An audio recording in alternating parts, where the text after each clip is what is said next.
Meditação para o dia. Apedrejar ou não apedrejar? Eis a questão. A Bíblia conta no Evangelho de João, no capítulo 8, nos versos de 1 a 11, uma história que ficou conhecida como a história da mulher adúltera. Nesse episódio, Jesus estava no templo ensinando em Jerusalém e algumas autoridades religiosas, fariseus, saduceus, mestres da lei e outros entendidos no assunto da lei, eles trouxeram a Jesus uma mulher que havia sido flagrada. Ela foi flagrada, pega em adultério. E essa mulher foi levada até a presença de Jesus. Então, do lado de fora, as pessoas estavam ali ao redor, muita gente. Então, ela foi exposta publicamente, diante de todas as pessoas, para que Jesus decidisse o que seria feito acerca dela.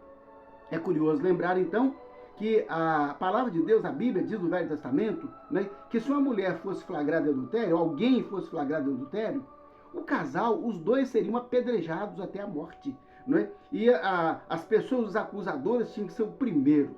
Aquela testemunha tinha que ser o primeiro a lançar a pedra contra aquela pessoa. E não seria só a mulher, como no caso retratado aqui em João, mas os dois. Então, levaram aquela mulher perante Jesus. E veja só que em momento algum ela disse assim: isso é injustiça, é mentira deles, eu sou inocente. Nenhuma vez.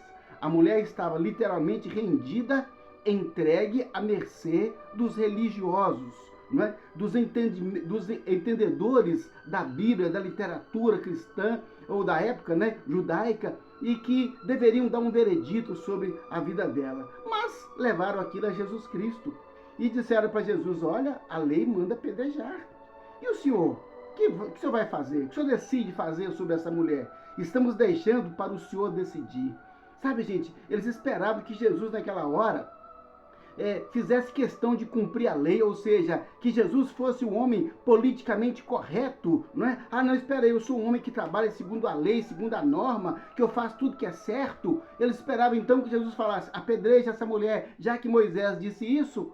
Só, queridos, que nós temos que pensar em duas coisas. Peraí, qual é a dispensação da lei? Qual é a dispensação da graça? Será que nós somos movidos pela lei ou nós somos movidos pela graça? A lei, a Bíblia diz que ela é fria, a lei mata. A lei, ela não considera, não é, o que a pessoa fez. A alma que pecar, essa morrerá e pronto, acabou. Mas a misericórdia, a graça de Deus, ela considera uma série de fatores. Considera principalmente a nossa relação com Deus, ela considera a misericórdia de Deus, ela considera a compaixão, considera o perdão, considera a oportunidade de resgatar aquela pessoa. Os religiosos, os entendidos na lei, eles não estavam preocupados do que seria daquela mulher. Quais seriam os sentimentos dela, ou como isso iria refletir nos outros. Eles queriam simplesmente, naquele momento, que Jesus desse uma palavra. Se Jesus fala mata, ele era culpado, porque perante os romanos, um judeu, ele não poderia aplicar a pena de morte sobre outro judeu. Quem daria a pena de morte são só os romanos. E se Jesus falasse: não apedreje a mulher, dizer, tá vendo? Ele é defensor de pecadores. Olha a situação difícil que Jesus estava. Mas, meus queridos, não tem nenhuma situação difícil que o amor, que a graça, que a compaixão não consiga resolver. Naquele momento, então, Jesus simplesmente olhou para aquelas pessoas, começou a escrever no chão algumas coisas que nós não sabemos o que é, e eles insistiram: e aí? O que você vai decidir? Apedreja ou não apedreja? Apedrejar ou não apedrejar? Eis a questão. Jesus simplesmente se levanta, sabe, e olha naquelas pessoas. Sabe o que ele vê? Ele vê simplesmente hipocrisia. Ele vê legalismo, sem a graça de Deus, sem misericórdia. Interessante, gente, é que eu publiquei esse livro aqui, olha que em 2012, eu publiquei esse livro em 2012, não é? Ele é chamado de Adúltera, os religiosos e outros pecadores.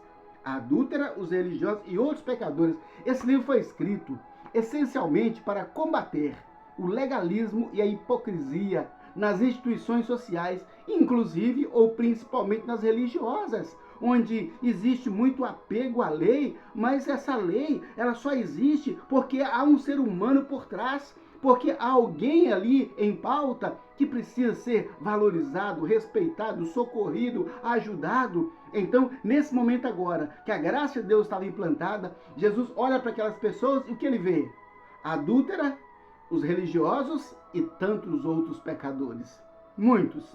Então Jesus olha para eles e faz uma pergunta, que é uma pergunta extraordinária. Ele fala assim: quem está sem pecado, atire a primeira pedra.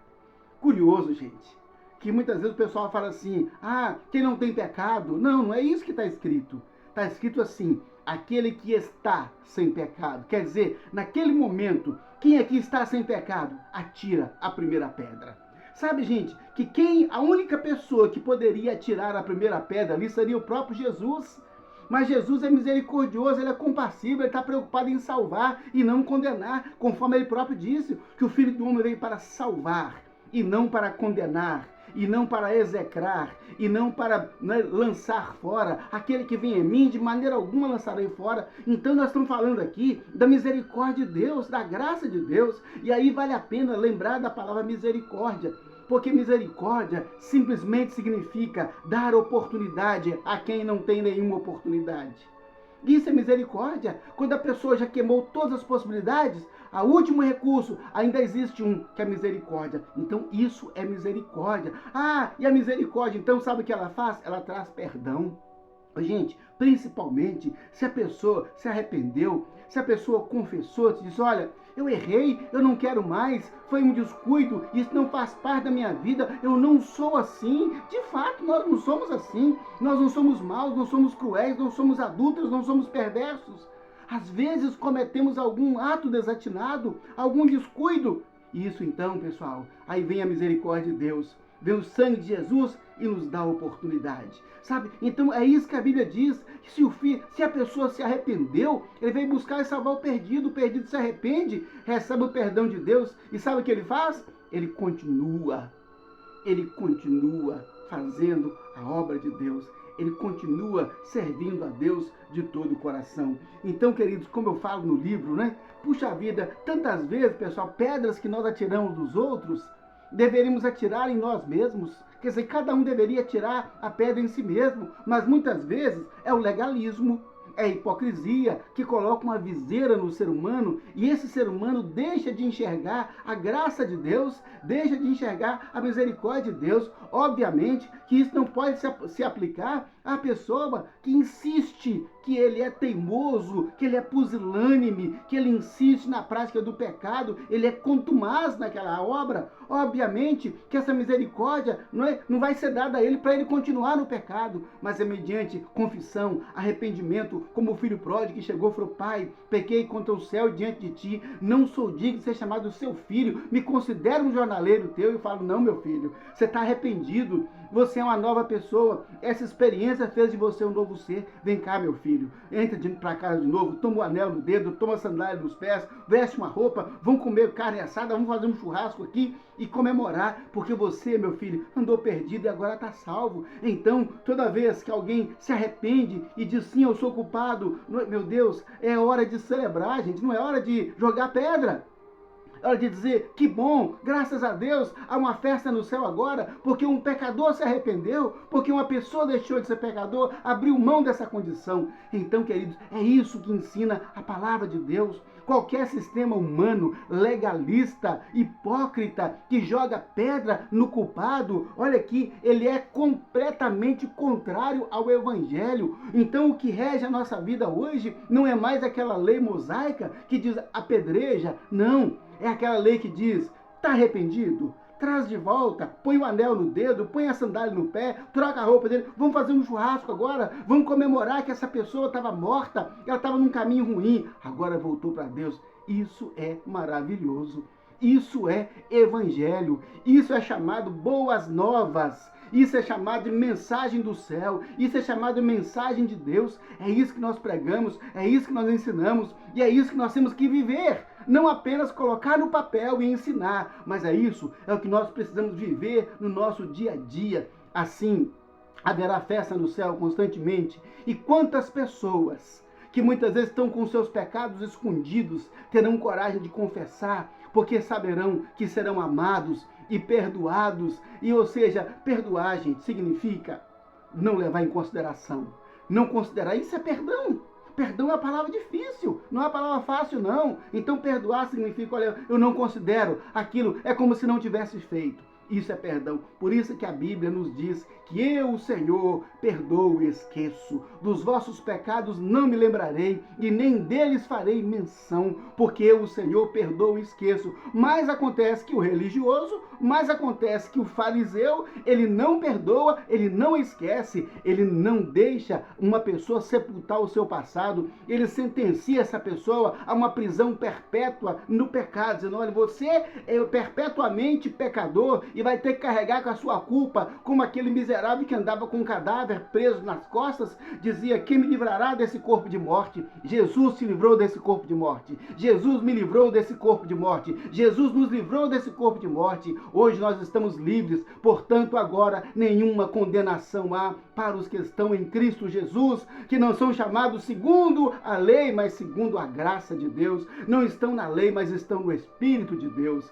É assim que Deus ensina, é assim que o Evangelho ensina, é assim que nós precisamos viver, é disso que a igreja precisa. Com essa ideia, com essa mensagem, a igreja com certeza ela vai crescer em graça e nós vamos nos amar de uma maneira tão grande que não haverá nada escondido, porque não tem motivo para esconder, porque a graça de Deus está entre nós. Agora, quando existe um rigor farisaico, as pessoas têm que esconder. As pessoas têm que ocultar os pecados por todos os lados. E até aqueles que nós pensávamos que não tinham pecado, que era o fariseu que joga pedra, esse mesmo tem lá os seus sacos de lixos escondidos em muitos lugares.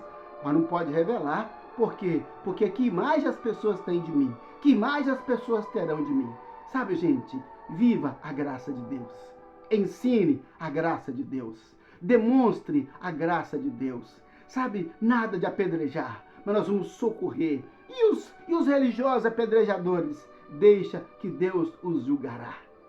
Porque a Bíblia diz que a medida que nós usarmos para medir os outros, seremos medidos também e acrescentados. E viva a graça de Deus, e viva o perdão, e viva o cultivo da santidade, e viva a nova vida em Cristo, porque se alguém está em Cristo, nova criatura é. As coisas velhas já passaram e tudo se fez novo, para a glória do nosso Deus Todo-Poderoso. Bendito seja. Vamos orar. Senhor, meu Deus e meu Pai Todo-Poderoso, meu Deus, obrigado, Senhor, porque muitas vezes culpados, ó Deus, temos medo, Pai, dos religiosos, temos medo, Senhor Deus, dos apedrejadores, temos medo, Pai amado, dos fariseus, temos medo, Senhor Deus, de apresentar o nosso pecado, a nossa culpa e sermos apedrejados, Senhor. Oh Deus amado, mas eu louvo e glorifico o Teu nome, porque o Senhor nos livrou da culpa e nos livrou do medo do apedrejamento, porque Jesus tomou sobre si todas as pedras que seriam arremessadas contra nós. Pai de amor, Pai de bondade, graças te dou, Senhor, porque o Senhor tem cuidado de nós, porque o Senhor nos amou tanto que Jesus preferiu morrer em nosso lugar do que nos ver apedrejados. Graças te damos por isso, Senhor. Leva, Pai amado, essa pessoa que agora ouve, Senhor Deus, essa mensagem. Leva ao arrependimento, Pai. Leva, ó Deus amado, a buscar uma nova vida, Senhor. A buscar uma vida em santidade, Senhor. A desfrutar, ó Deus, e viver o verdadeiro evangelho, Pai. Tira, Senhor Deus, das nossas vidas, Pai. Tira, Senhor Deus, da instituição, Senhor, toda hipocrisia, Senhor, todo legalismo, Senhor, todo farisaísmo, Senhor Deus, e ajuda-nos a viver na sua graça, na presença do Senhor, para a glória do Teu nome, Pai, e que o Senhor seja louvado em todo o tempo, enquanto vivemos em paz, sabendo que nenhuma condenação há para aqueles que estão em Cristo Jesus, porque o Senhor perdoa e esquece. Te louvamos por isso, Pai, porque o sangue de Jesus nos purifica de todo pecado. Bendito seja o Senhor, em nome de Jesus. Amém. Graças a Deus. Louvado seja o Senhor.